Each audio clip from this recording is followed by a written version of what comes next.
Welcome to LinkedUp, Breaking Boundaries in Education, a podcast that focuses on what is happening in education today, connecting everyone to the movers and shakers that are breaking boundaries in the education arena.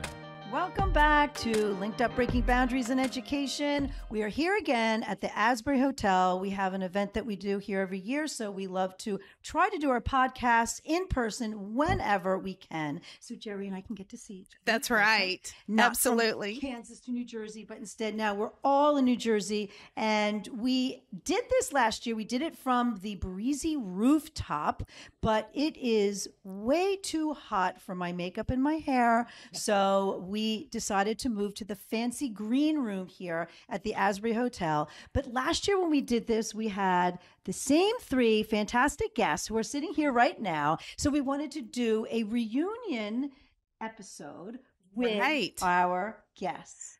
That is right. And before we get started, I just want to say why our guests are here. We have this cool event that's happening here tonight. And it is to honor educators in New Jersey. And so we have over 100 people coming in to honor the great work that New Jersey educators are doing. We're so proud of the work that they're doing, and we're proud that ClassLink really sponsors this and makes sure that they are honored. So speaking of honored, oh my gosh, these three, it's the trifecta. That is. Yeah, it is. We love these three ladies. So if you have not watched their podcast from last year, you really need to. Check it out. Yes. But just in case, I think we'll just have you introduce yourselves. Tell us just a little bit about your history and what have you been up to since last year? And Kathy Hurley, can we start with you? Well, I've been busy. I've been busy. I'm really happy to be here again. And as you know, I am a Jersey girl. I moved back to Asbury Park, New Jersey. And now I'm a very popular aunt because all my nieces and nephews and their kids are coming to visit me on the Jersey Shore. Absolutely. So that's been fun. It's beautiful here. Yeah, but my background is, most of you know that I have retired from the industry many years ago, although my friends would laugh when they hear that word, retire. Word. But I just finished a second book that you did a nice podcast on, and it's going really well. Yes, it's called Innovate Hers. So that's been fun. Because we did that podcast just before it came out. I know. So now you've been on the book tour. Now we're on the book tour, and it's been very exciting. We keep seeing it moving up in the charts, so we're very excited about that. And I was able to go out of the country for the first time in 3 years. Went to Tuscany with my sister, which was fun. And what I'm really proud of is I'm working with a group called Women's Education Project, and we're working with young girls in India on their leadership skills. We just formed a new consortium of people working together. So do you travel to India? I have been to India a few times, but we will be going to India to see the girls. That's so great. This has been very exciting. What age? They're young girls who are out of high school, and it's really, they're looking at careers, and it's been, we bring them in to our Zoom calls when we have our meetings. So we hear the great things that they're doing. But, it used to be that, they became young teenagers and they got married off, know? So this is really interesting to see them excited about their careers and what they're doing in life. So it's been great. I'm glad that you're going global. I had started with Deb DeVries, who many people in our industry know. We started a group called Girls Thinking Global. Yes. And, running a nonprofit is not easy. It's a lot of work, and we love doing it. But we came across another group that wanted to merge with us, and we decided that's what we would do. So we gave all of our assets of Girls Thinking Global to Women's Education Project, and they're out of New York. This is started by a young woman who actually took a sabbatical and went to India and loved it so much that she came back and wanted to start this. So one of my You sound like Oprah. One of my colleagues, Lisa Schmuki, is working with us, and so we do a gala every year. We have something called the Red Bangle Award, and we've awarded that to some very interesting people. One of the women who started Girl Rising, got the Red Bangle Award. So it's been really an eye opener to see how really other people live around the world. And as you'll see when I talk about the book, I don't want to spend too much time on the book, but it's a global book that all women are the same. Around the world. And entrepreneurs are the same no matter where you live. If you live in Holland or you live in South Africa or you live here. So that's been a real eye-opener.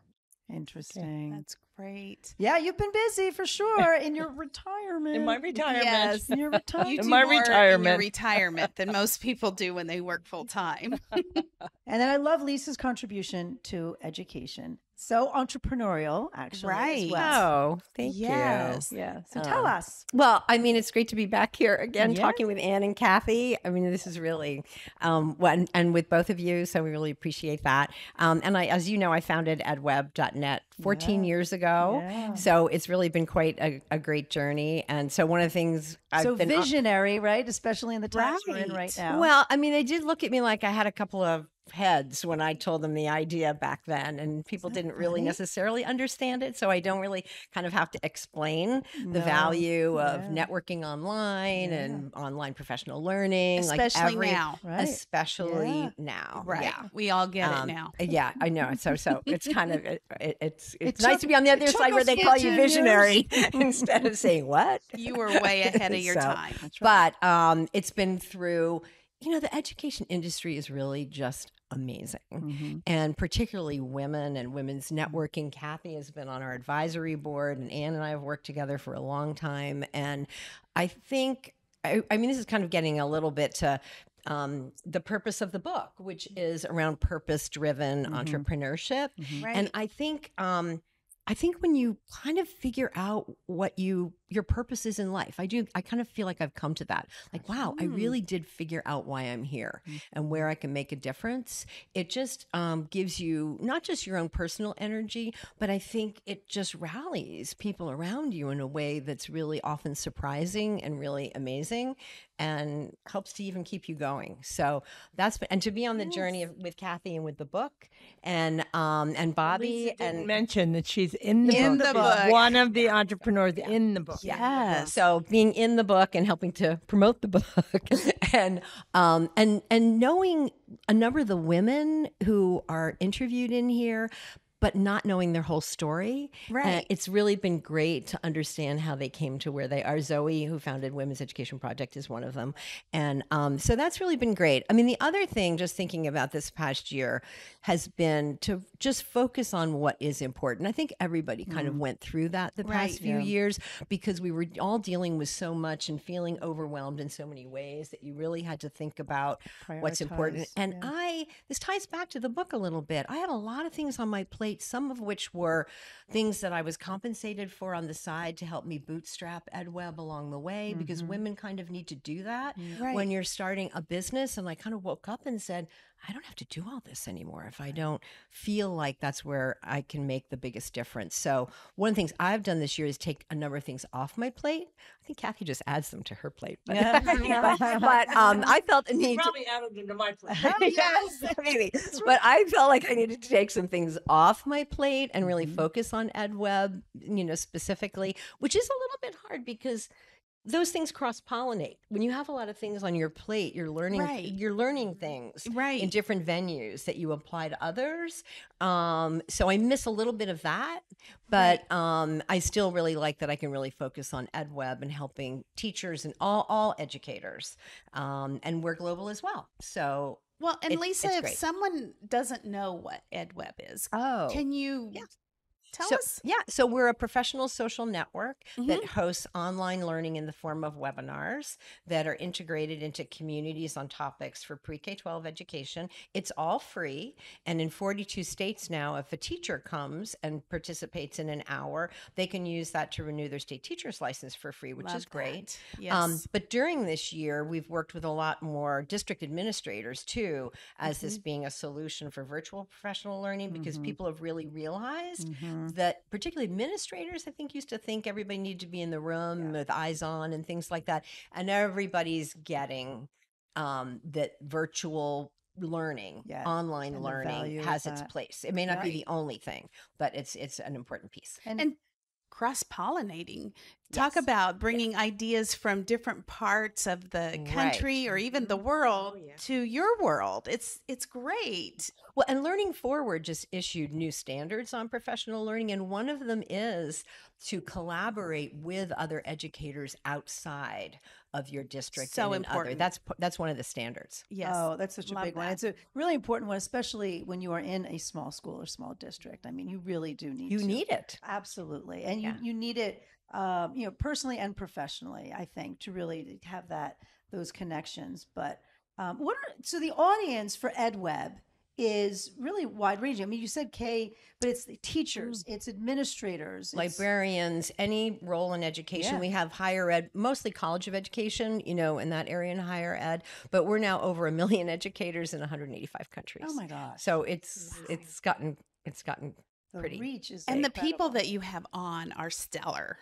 Well, and it's really peer-to-peer right. learning, right? So we have 100 sponsors this year. The reason why it's free is that there are 100 companies or nonprofits who sponsor it, and they it's like a crowdsource model for finding presenters, right? Right. So Anne is one of our program hosts and moderators for the program we do with COSIN and AASA, sponsored by ClassLink. Right. And Jerri, you come on those programs every time to talk about what ClassLink's doing, and so it's like a crowdsource model of finding the best educators to share their learning. So I love them. It's to listen to them. I know. And they love doing it too, because often they don't get the credit. Yeah. They don't get the opportunity to share what they're doing when they're doing something really unique. Right. So we love giving them that opportunity. So now you can aspire to have a million people on your podcast in 185 countries. Something to rise up to. You heard it here. Well, and not just, just one more quick thing, but we launched a job board just in July, right? Because we realized that with 1 million educators, it's an incredible talent pool. And there's one of the big issues is now, of course, the shortage in staffing. So we're right at the beginning of that. So we'll see where that goes. Oh, that's great. That's really cool. I like that. Do school districts post to that? Anybody can post. Companies can post, and you could post a job or a gig or, anything.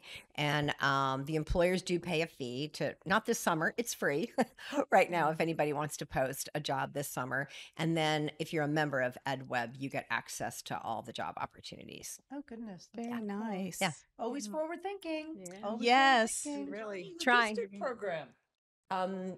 Your new district. Oh, well, yeah. So we are trying to work with districts to coach them on implementing. Is that what you're talking about? So we actually, I think, are getting our first contract with the district to do professional learning, which we've never done that before. So we'll see. Yeah. I remember we had a conversation about that a long time ago. Okay, good. Yeah. So it's got some pause, and now it's going good. Yeah.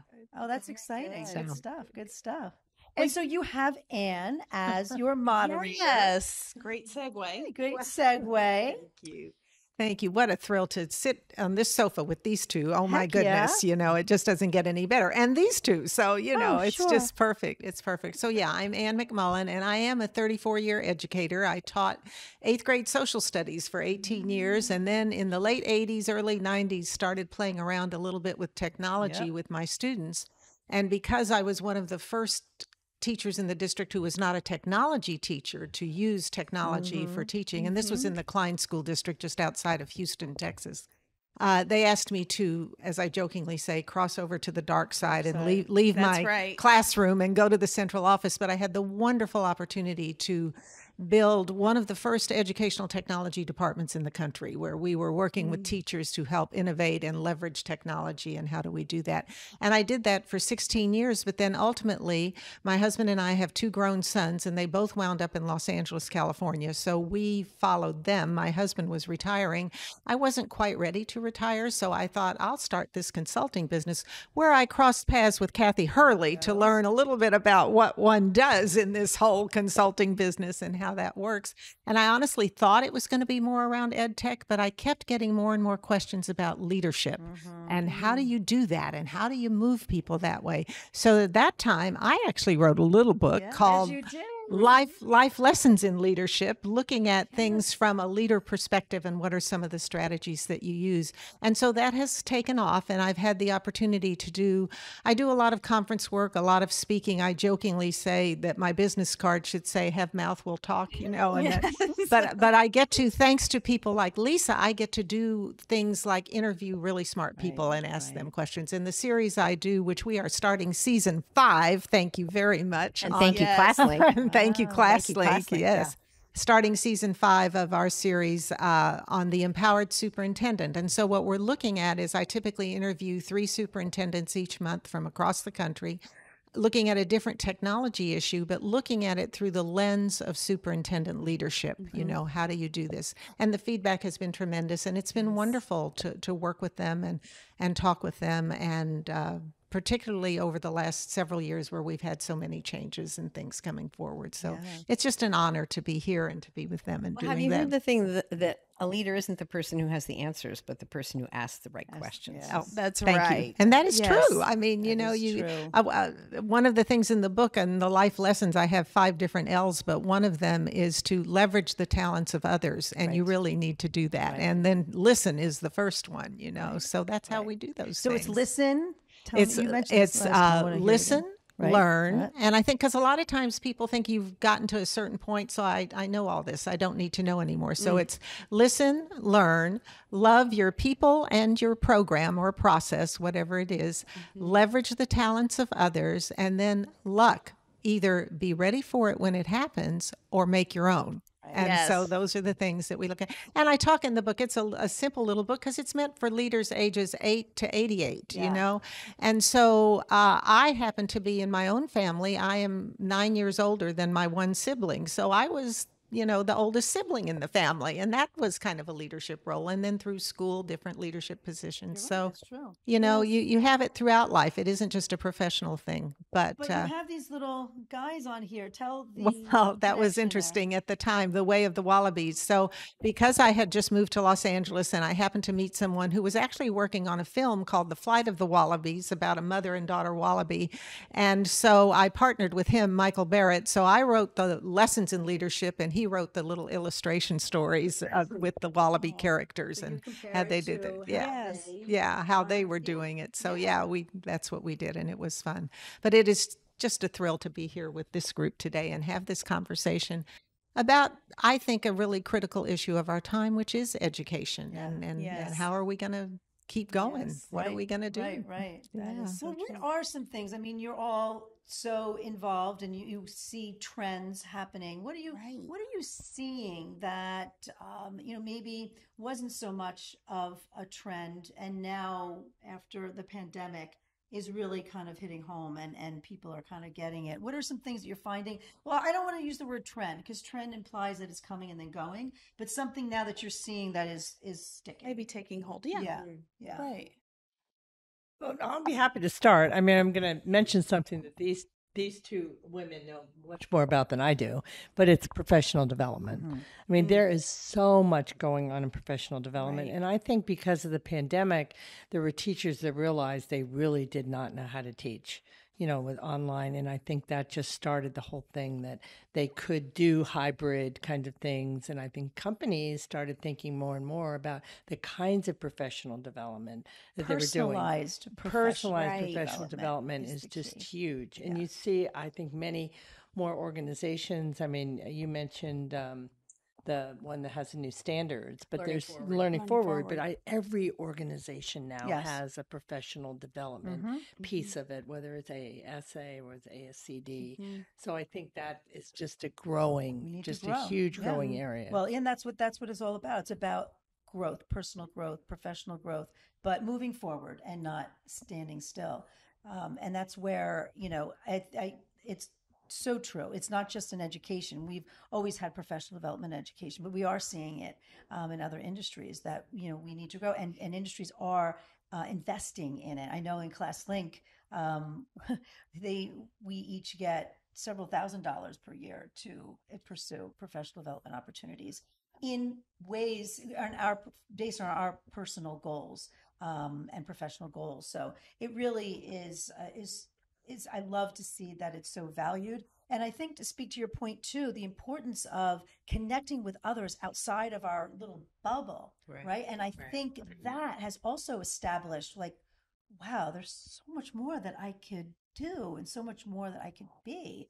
And being motivated by others is really a big push to kind of learn and grow and make it personalized as well, not a sit and get. I remember when I used to do professional development for schools, I would always ask, well, did they get to choose what they want? Are they coming to my session? So the choice is what's the key thing. Yes, right. They were folded arms if they were forced in this room. They don't want to be there. It needs to be something that is meaningful to them. So really, relevancy is key. Actually, one of the things we did this year was to create a framework and standards for virtual professional learning, because we realized that, Learning Forward has standards that cover professional learning in every context, and we're not that, but we do know how to do the virtual part really well. So we established 9 practices, and you can use EdWeb because it's free to align with each of those different practices. But choice is the thing that really comes up more than ever. And then the other thing is, we are all so stressed when we're all trying to do so many things at once, right? You can watch a webinar while you cook dinner. Right. Or a teacher who's setting up their classroom can listen to a podcast or watch a webinar. There's a real interest. We've been releasing things on podcast now for the past couple of years, as we're doing right here. And so they're listening to it in the car, commuting. Right. So the flexibility of format and how they can do it and choice are all the advantages of virtual. Well, that's interesting. I was listening to Kathy's podcast with Kevin Hogan, and one of the things that you or Bobby said in that, earlier today. That's right. Week, and he's over there too. Yeah, was that people were downloading your book. Oh yes. So many people downloaded the book. Yes. People are choosing different formats. I think that's Audible is so popular. Yes, Audible. And I am so happy that we're not making the PE teacher and the music teacher sit through the reading basal program anymore. Yeah. Well, that is the great thing about EdWeb, because you can go on and you can pick and choose the topics that are of interest to you. Yes. I'm on a couple of STEM nonprofit boards, and so I was really getting more involved with STEM. Was an area I didn't know a whole lot about, but I can go on and listen to her webinars around STEM, and feel like when I go to the board meetings, I have a lot more to offer. And I think with the podcast, it's that whole thing we always talked about is lifelong learning. I mean, I would much rather listen to a podcast,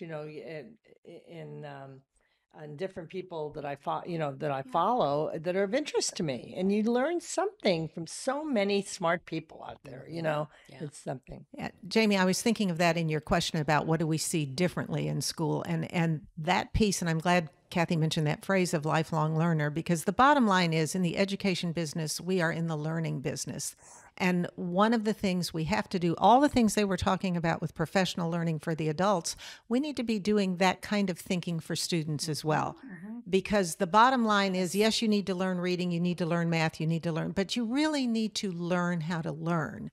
Because we live in a time and in an era when these students graduate and go on, they are not going to stay in the same profession for 35 years. It doesn't happen. Profession that doesn't exist. Right. And so how to learn is the key pivot point that I think really came out of the last few years, because for too many decades, we did things the way we've always done them because that's the way we've always done it, but what we learned is that doesn't work. And if we're really going to serve our students well, then we need to prepare them for this lifelong learning that Kathy was talking about, and to be able to make the right choices and create their own learning paths, which they're going to have to do at some point. That brings us that is a perfect segue for the next thing we were going to talk about. And that is, you three have so much rich history and involvement in education, but I think we can all agree that it has to change. So what do you see needs to happen? How can we change it to make it more relevant for the student? What do you see needs to happen in public schools? And Are you worried about public school? I'll jump in first. I think one of the words we have to get rid of in our vocabulary is normal, because people want to go back to normal. They think pre-pandemic was normal, Right. The world is in a constant state of change, and I think one of the things we have to come to understand Great point. is that education and education systems will be constantly changing and in flux to meet if we're going to really meet the needs of our students, then that's what we're going to have to do. Yeah. We have to do it that way. So you have to be agile. You have to be the lifelong learner that Kathy talked about, because the way it was 25 years ago when you got your degree from college is not going to be the way it's going to be, today. So we need to do that. So I think, to your question, Jerri, the agility is one of those things, and being able to really think forward. And then one of the things, we did a conversation with some of our superintendents on our advisory panel recently, and one of the things they talked about was taking things in small bites, in chunks. But you've got to take those bites, but take them in small chunks and see what works, and then move on from there and add to it and do that. But don't think that the word for word curriculum from last year is going to be the thing that will work this year. Right. And really, that's so important. And the problem is everybody went to school, so they think they're an expert on it. And I remember when I was a superintendent, I said to the board, okay, never start a sentence with "when I was in school." Perfect. We're not having that. Yes. We can't have that kind of thinking anymore. But Jerri, that's exactly what I think. You look at other professions like medicine or law or something, and when they decide to move in a new direction or leverage technology, that's progress for them. Right. But that's because not everybody has been to med school. Not everybody, but everybody's been to school. That's right. And when you are going to start changing my image of school, I might question that. And oh, by the way, if you're going to change my image of school with my kids, that's when we start getting the pushback sometimes. So you've got to be able to communicate well and explain that. Oh, great point. So I'm going to start with a couple disclaimers, because I actually am a very big public school person, although I went to Catholic grammar school and Catholic college. But I've taught in public schools, and I belong to the Horace Mann League, which is the person who started public education.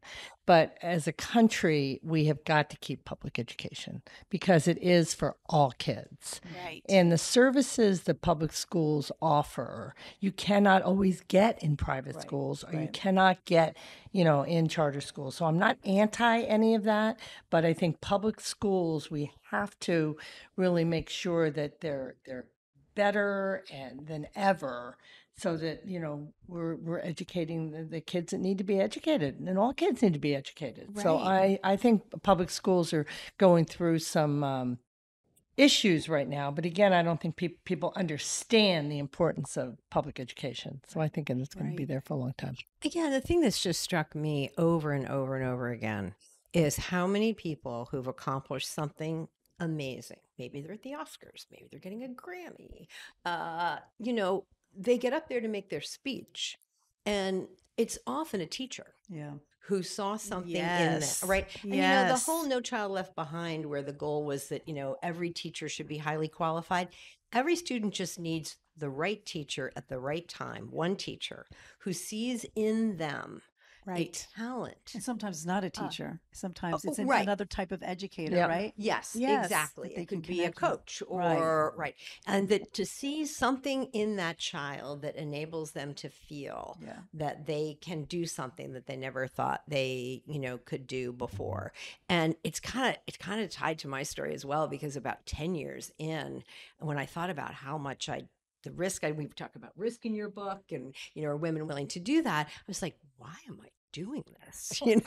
I mean, with whatever, right? And I was like, wow, I think it's because of my teachers.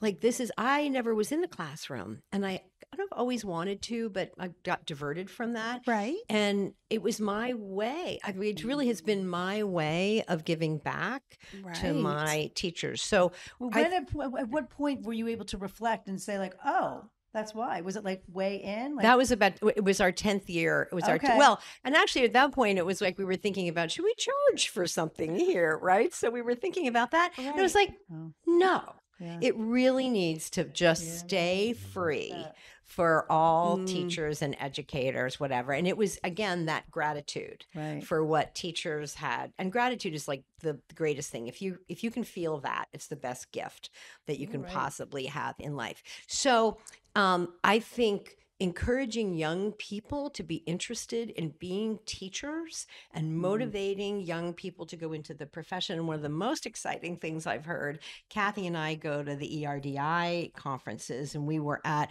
a symposium this spring where some of the superintendents were dealing with this shortage and realizing they needed to cultivate that within their own school districts. And how could they do that, right? So nurture your own teachers within, but also they were trying to do it at the youngest age possible. And they had these stories of having elementary school kids mentor kindergartners. So they would have this experience of teaching, basically, and high school students working with students with autism and becoming passionate about helping those students. So I think we have to find really creative ways to encourage young people to want to go into education, any kind of education. And it's all, and I love those examples too, because it's about the foundation of empathy in there as well. Exactly. And I think that's really that's really what the book is about, entrepreneurs. Yeah. And even though we did not go after just educators, it wasn't a book about educators. Right. Most people had education in their background because they did learn those skills of empathy and communication and critical thinking. Right. And so that's really true. So that's something that emerged from there that you saw. I love that. I mean, that's a book of research that I think is so interesting. And it's based on research, which is great. Yeah. Which, thank you for saying that. Yeah. No, I think that is... I think it's really important, and women are better at that. You know, we give an example. Sorry. Yeah, we give an example in the book when people say, "What are some of the things that you learned?" And two of the things that I thought was really interesting, because the first book I did is we asked who in your family was the reason you became a leader, and they all said their fathers. I would have said my father. Right. But when it came to entrepreneurship, the majority said their mothers. That's fascinating. That was really fascinating. And why do you think that is? Well, we would ask them, why do you think that is? Well, my mother was running the house. She had 5 kids. She was head of the PTA. Yes. She was involved in the community. You know, she was a wife. She was juggling all the time. And I think I thought that was really fascinating. And the other thing we learned, which makes men very nervous, I know we have men in the room, is our audience of men is here. Women can fire people better than men. Oh. So because of the empathy. Okay. Because of the empathy. Okay. So if I'm telling you that you don't have a job anymore, I'm going to say, this just didn't seem to work out for us. You have really some other skills and are not fitting. Right. Really, it's not fitting in this, and I'd be happy to help you. I've got a lot of really good contacts, but it wouldn't work. Right. Where a man would say, we're reorganizing, you're out of a job. Right. Good luck. Yes. Right. But I mean, that's an extreme. Don't come back to me on that. Right. Generalization. Yeah. But even with the book, people will say to me, I won't give any examples, but they'll say, well, it wasn't my mother. I said, well, there's like millions of people in this world, and maybe it wasn't your mother. That was your best mentor. But, but you get a lot of truths that come out of these stories and these surveys that are done. We use the entrepreneurial mindset, which is something that's been given to hundreds of thousands of people on what are the skills and the traits. Right. And that, of course, the other question is, are you born an entrepreneur or can you learn to be an entrepreneur? And there's a little bit of both.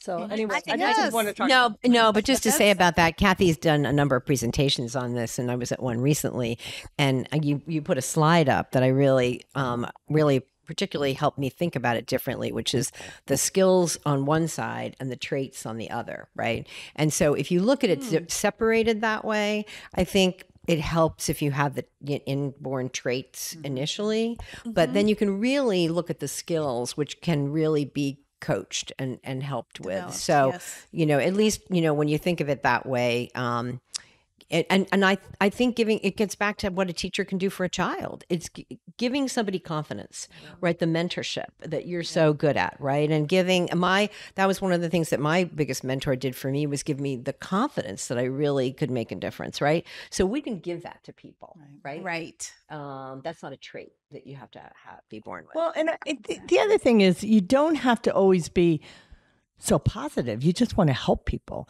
People will say to me, who was your favorite teacher? What teacher helped you the most?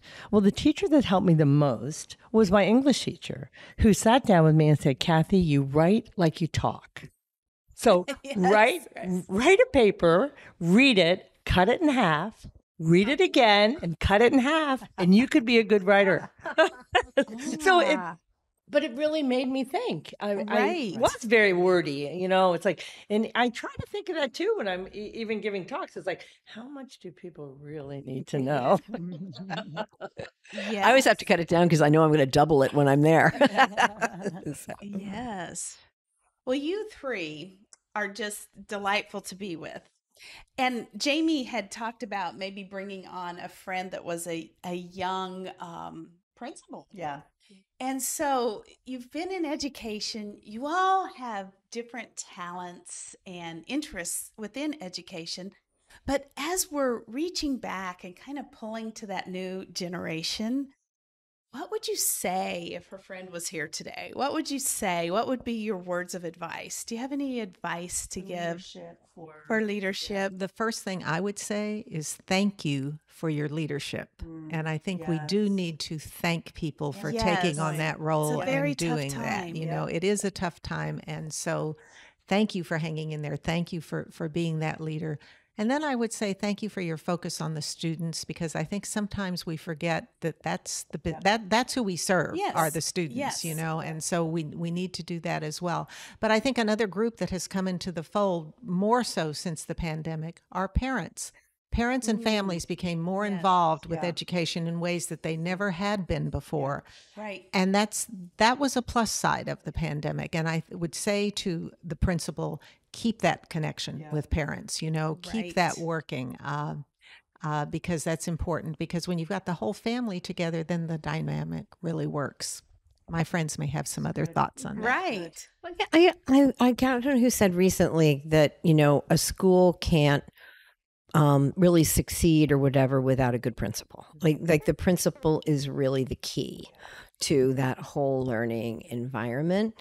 And maybe sometimes when you don't know how much power you have, you don't take the step to use it in creative ways. And then also, sometimes we see principals on TikTok and, doing all kinds of crazy things, but then they connect with the young people by doing some of that. That's right. So it's like, we're all like a little afraid to put ourselves out there at times, but then when you take the step to do it, you're kind of amazed at what happens. So I think a principal has an opportunity to be very creative and inspirational, and they have a lot more power than they realize. Yeah, that's very true.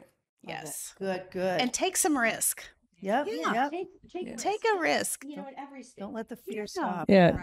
Taking risks is really important. And, it's interesting as I was listening to Lisa talk. Again, I was kind of referring, back to the book. Right. And I do have a chapter on mentoring, but don't be afraid to ask.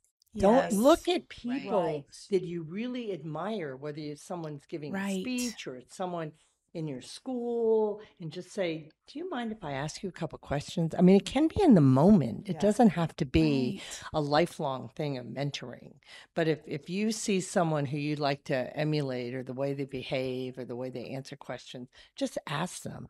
Yeah. And I think sometimes women are a little timid in that area. Yeah. Right. Well, and also when you have that leadership role, you think you're supposed to know it all, and you don't feel comfortable asking. But the most important thing is, just like you said, being able to ask questions and lean on others for support. Look to others as the expert. Right. You don't have to be the expert. You're the leader to, leverage the expert that you're working with as your colleagues. Yeah. Jamie, and I would say, like, not even young principals. I mean, there are some fabulous women in our industry, and men, young, very young, and it really makes you happy to see these are the people that are going to be running our companies. I mean, I just heard something last night that a woman that I knew really well in PLATO days was just made CEO of a company, and I thought she was so good. She deserved to be that CEO.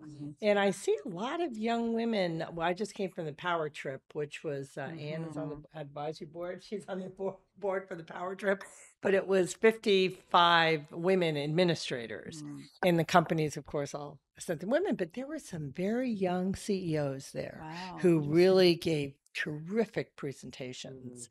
And I thought, this is a great time to be that's why I won't retire.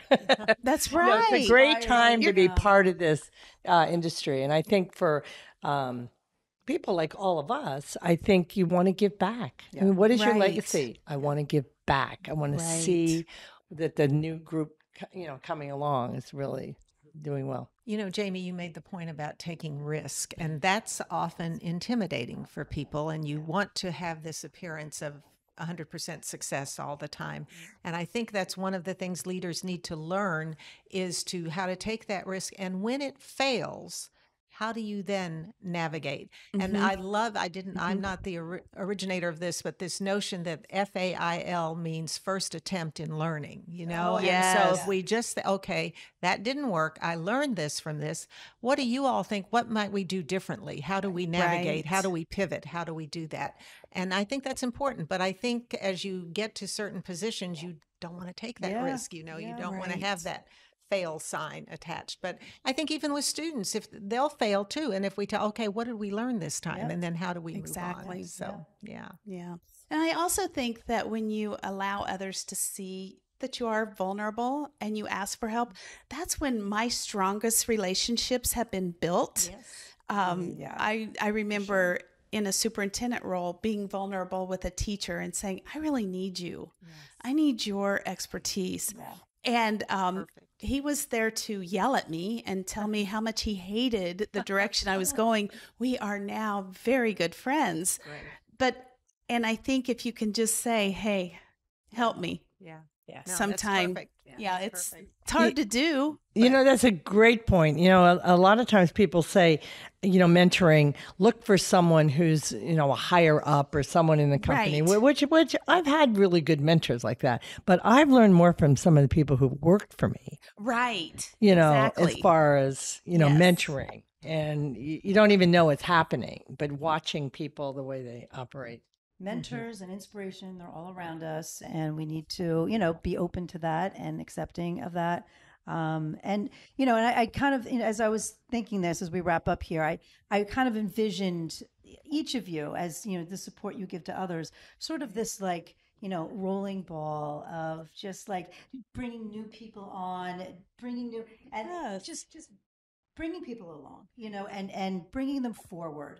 And this is the only way that we're going to grow as a community. And it's important to leverage and, to network and to really have these authentic relationships and to celebrate like we're going to do today. To celebrate. We're going to do. And I value so important. I value the three of you for all of that as well. Yes, and thank you for the time and the energy that you give to education. It's so important. So important. So valuable. Yes. Well, it's been fun. It has. Great. Oh, it's always fun when we all get together. It's a party. Yes, it is. Thank you for listening.